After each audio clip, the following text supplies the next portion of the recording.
Bueno, buen día. Vamos entonces a hablar ahora de ruidos pleuropulmonares, iniciando por los frotes que mencionábamos en la lámina anterior. Los frotes pleurales se generan estos ruidos cuando existe una inflamación de las pleuras parietal y visceral debido a algún traumatismo, algún proceso degenerativo, algún proceso proliferativo o bien infeccioso.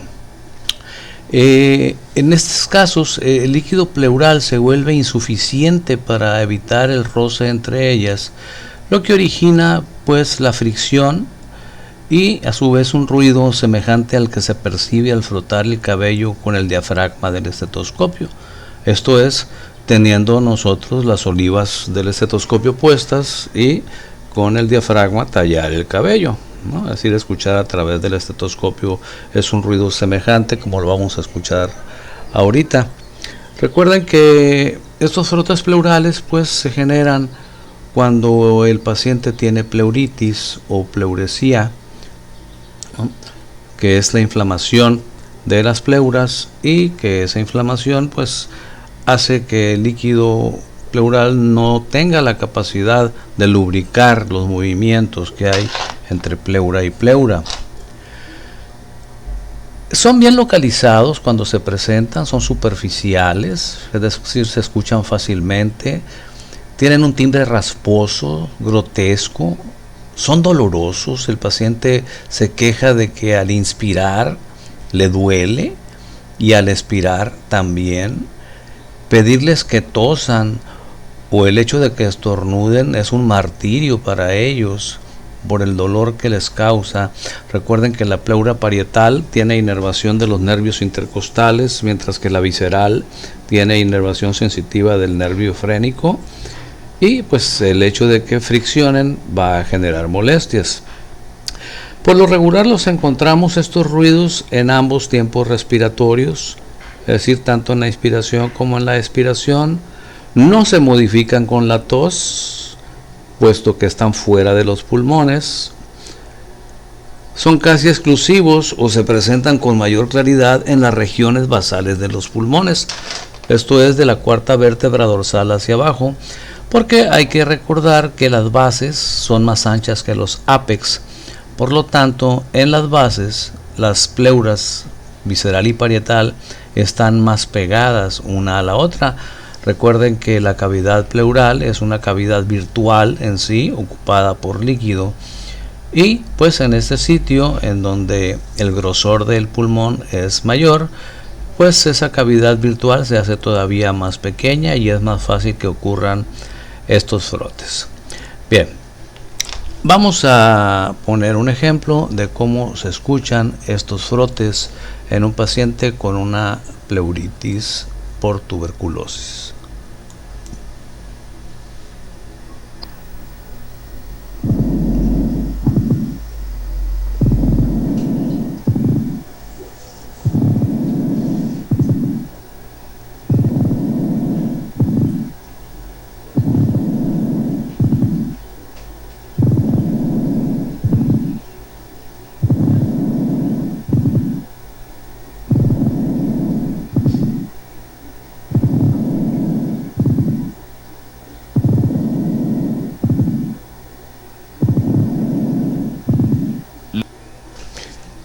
Okay.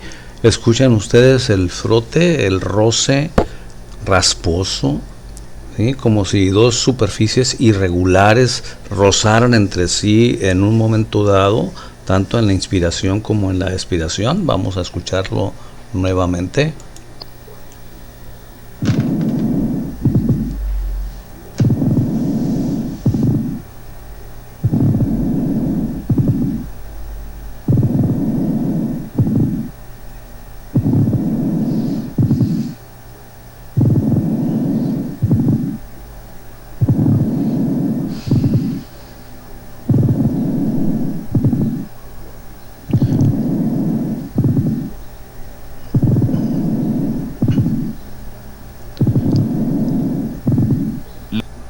Como comentábamos cuando hablamos de pleuritis, hay ocasiones en que la misma fricción, la misma inflamación hace que aumente el trasudado de los vasos torácicos, de los vasos pleurales, y aumente el líquido interpleural.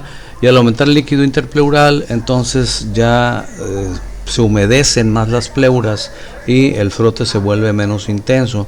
Esto hace, por un lado, que desaparezca el ruido grotesco que escuchamos ahorita, y por otro lado hace que desaparezca o disminuya importantemente el dolor.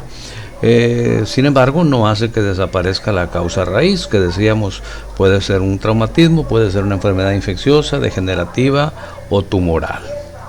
Bien, esos son los frotes pleurales. El signo de la moneda o signo de Pitres es una técnica, es un método que se utiliza para orientarnos, para sugerirnos el diagnóstico de derrame pleural. Recordemos que en el derrame pleural, cuando el paciente está erguido o cuando está sentado, por su peso, el exceso de líquido, recordemos, no confundamos lo que es pleuritis con lo que es derrame pleural, ¿no? El derrame pleural es un exceso de líquido pleural en el espacio entre pleura visceral y pleura parietal. Entonces, retomándolo, el líquido, cuando una persona con un derrame pleural está sentado o está erguido, pues por su peso se va hacia las partes de declive, en este caso hacia las bases, y nos generará una serie de trastornos acústicos, tanto a la auscultación como cuando realizamos alguna maniobra como esta que voy a describir a continuación, que es el signo de la moneda de Pitres. Esto consiste en lo siguiente, no les voy a mostrar video de esto, pero sí voy a tratar de explicárselo lo más minuciosamente posible.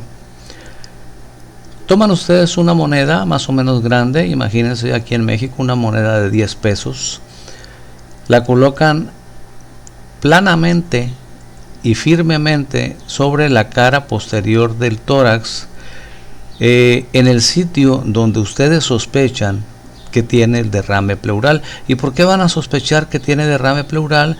Pues porque a la inspección ya y a la amplexación y amplexión ya ustedes encontraron que hay una hipomovilidad en esa zona, a la percusión encontraron matidez y el frémito vocal se encuentra disminuido, los ruidos respiratorios se encuentran disminuidos, y entonces ustedes sospechan, independientemente de los antecedentes que traiga el paciente, sospechan que hay un derrame pleural ahí.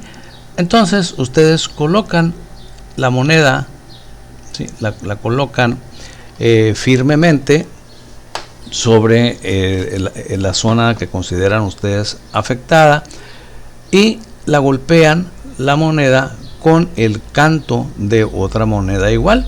Vamos a suponer que ponemos planamente, ¿sí? No la van a poner de lado, la van a poner planita, ¿sí? Sobre la zona afectada o zona sospechosa, y luego con otra moneda igual o más grande la golpean.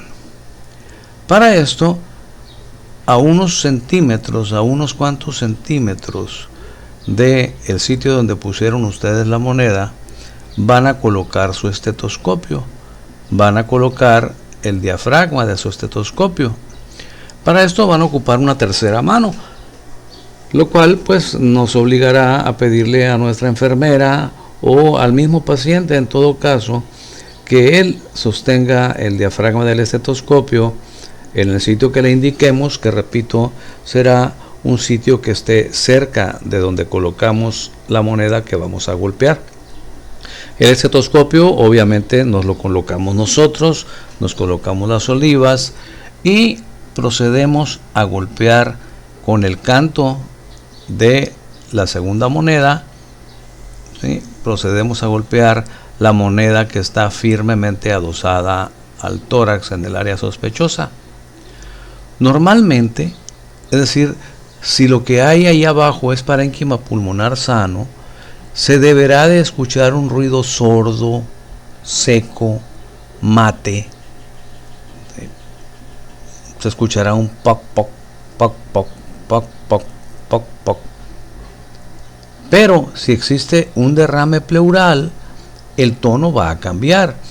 porque si existe líquido abundante entre pleura visceral y pleura parietal y nosotros golpeamos la moneda sobre ese sitio, el ruido metálico se va a transmitir tal cual a través de ese líquido pleural, y nosotros con el diafragma de nuestro estetoscopio, que está colocado a unos cuantos centímetros de donde está la moneda que golpeamos, va a percibir ese ruido metálico. En lugar de oír el poc, poc, poc, poc, escucharía tal vez un ting, ting, ting, ting, ting, ting, ting, ting. Es decir, el ruido metálico agudo que genera la moneda al ser golpeada. Esto debido, insisto, como lo he dicho en varias ocasiones previas, esto debido a que los sólidos y los líquidos, en este caso líquido, como lo es el líquido pleural, es mejor conductor de ruidos y de vibraciones que el aire. ¿Okay? Si allí hubiese aire o hubiera poco líquido, no transmitiría de la misma manera en que lo hace cuando hay un derrame pleural. ¿Sí? Se dice que nos da un sonido argéntico. Argentum significa plata, pero no necesariamente es plata, o sea, por aquello de que las monedas antes eran de plata, pero ahora ya sabemos que son de otras aleaciones. Un sonido argéntico o metálico. En eso consiste el signo de la moneda de Pitres, que nos orienta.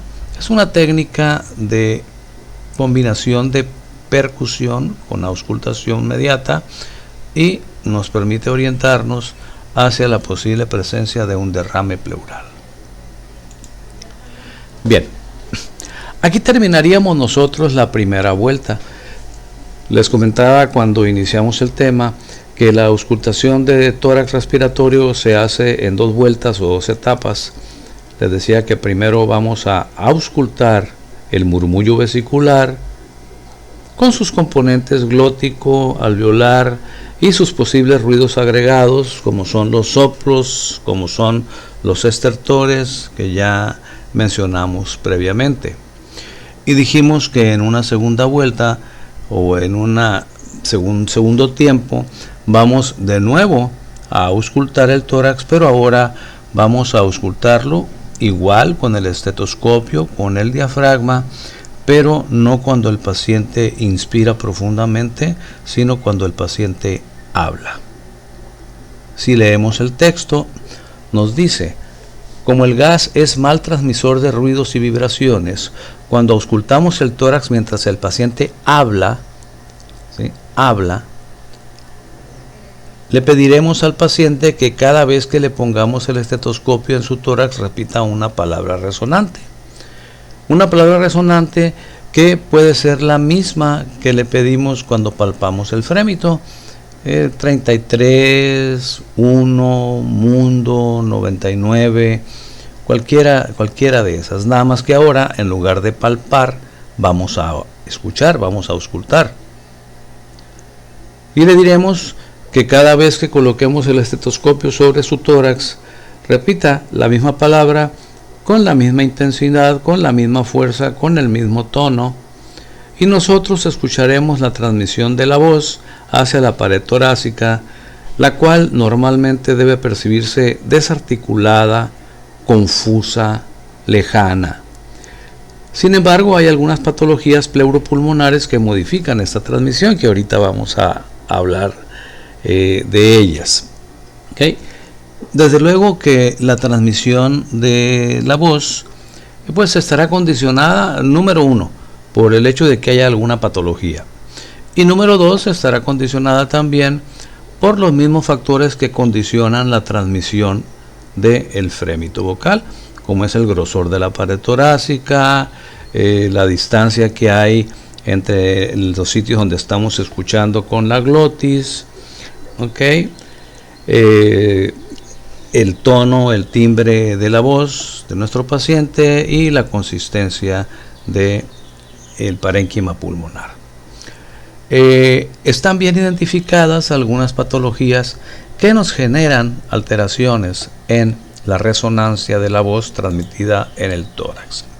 Y una de ellas muy frecuente es la broncofonía. ¿Qué es la broncofonía? Es una exageración en la transmisión de la voz, la cual se escucha articulada, confusa, pero exagerada en intensidad en los sitios donde tenemos condensación pulmonar.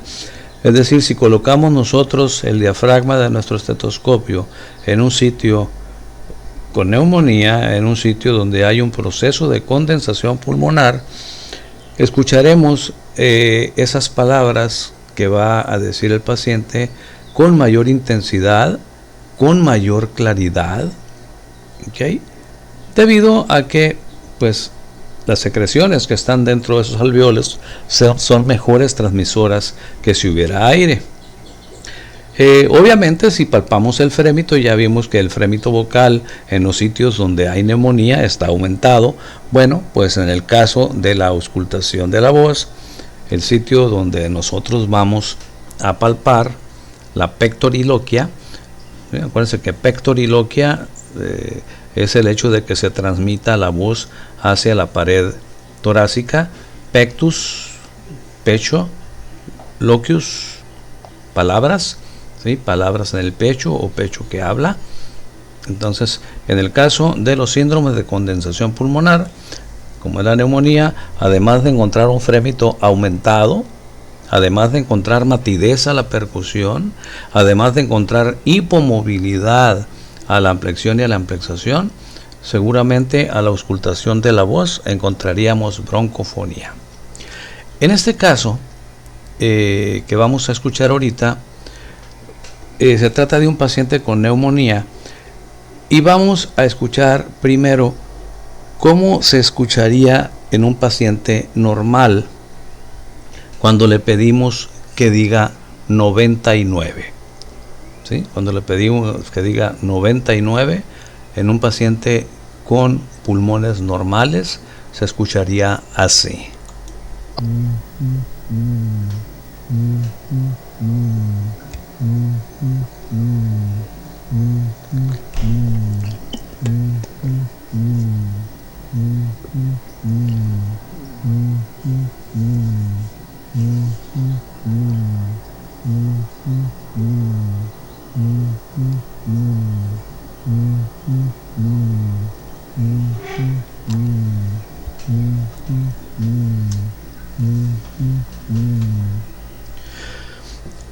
Como se fijan ustedes, no se entiende realmente lo que está diciendo. Saben que dice 99 porque yo se los acabo de decir.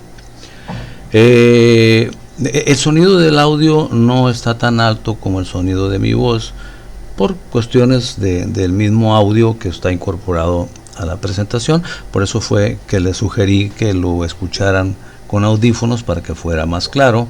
O bien ya ustedes pueden intensificar ya personalmente el audio para que lo escuchen con mayor claridad. De cualquier forma, creo que se aprecia bastante bien. Vamos a ponerlo nuevamente. Esto es la transmisión, esto es la pectoriloquia, transmisión de la voz hacia el tórax en un paciente con pulmones normales, cuando dice las palabras 99.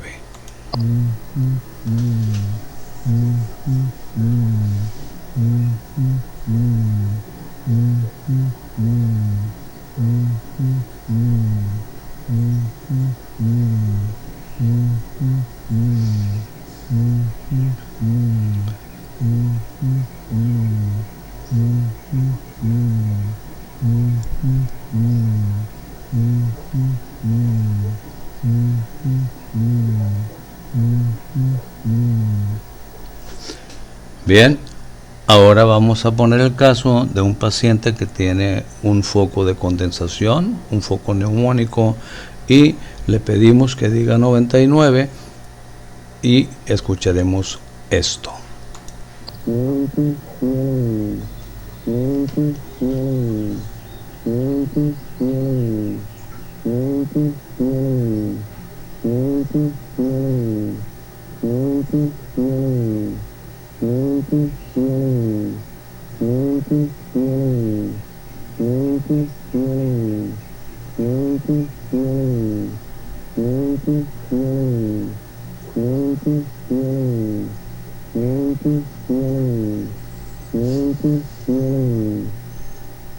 Creo que captan ustedes perfectamente la diferencia. De hecho, pudiera tratarse del mismo paciente, nada más que en la primera ocasión, ¿sí? En el primer audio estamos escuchándolo en una zona sana de su pulmón, y en la otra estamos escuchándolo en el sitio que está consolidado, en el sitio donde está la neumonía. Noten claramente, voy a poner en unas 3 ocasiones nada más lo normal.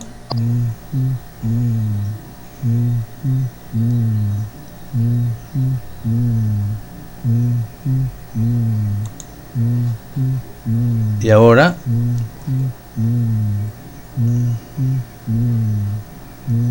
no me dejó quitar.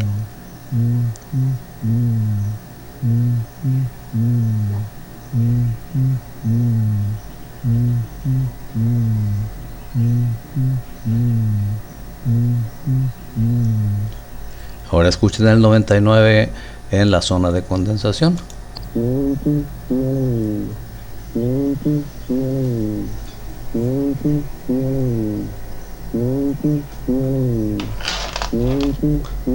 Se percibe perfectamente la diferencia.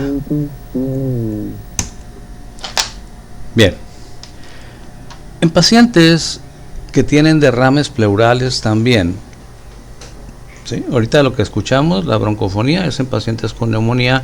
Ahora vamos a hablar de pacientes que tienen síndromes de derrame pleural, o que tienen tumores parenquimatosos, tumores pulmonares dentro de lo que es el tejido funcional del pulmón. Cuando auscultamos la voz, cuando auscultamos la pectoriloquia, podemos encontrar cambios bastante notables, bastante notorios.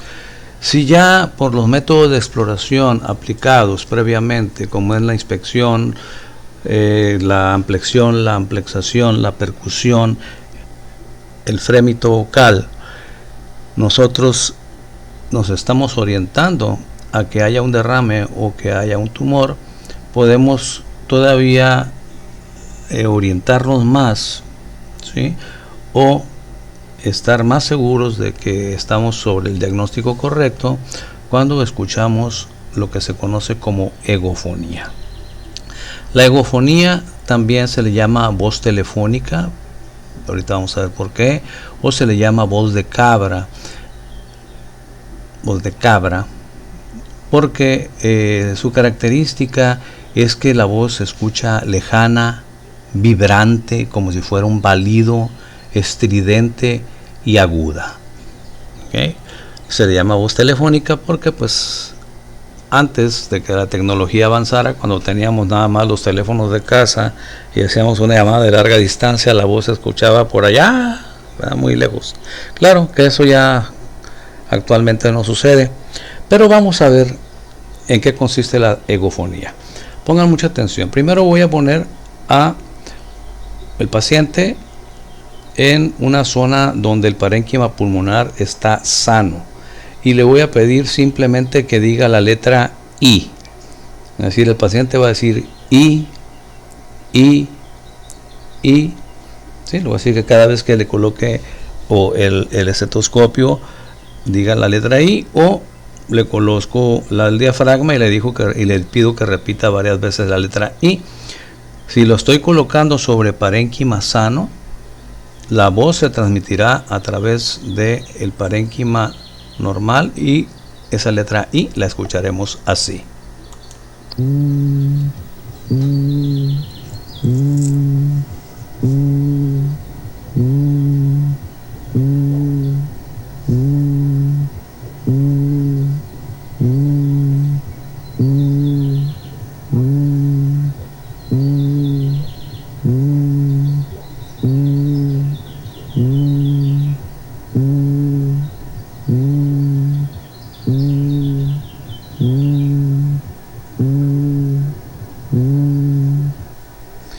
Como ustedes se fijan, se escucha resonante, pero se puede identificar que es la letra I.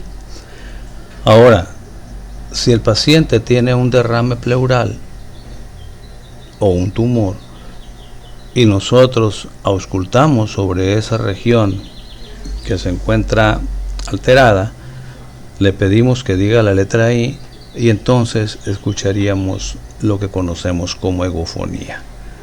Esta es la letra I en una zona con derrame pleural o con tumor.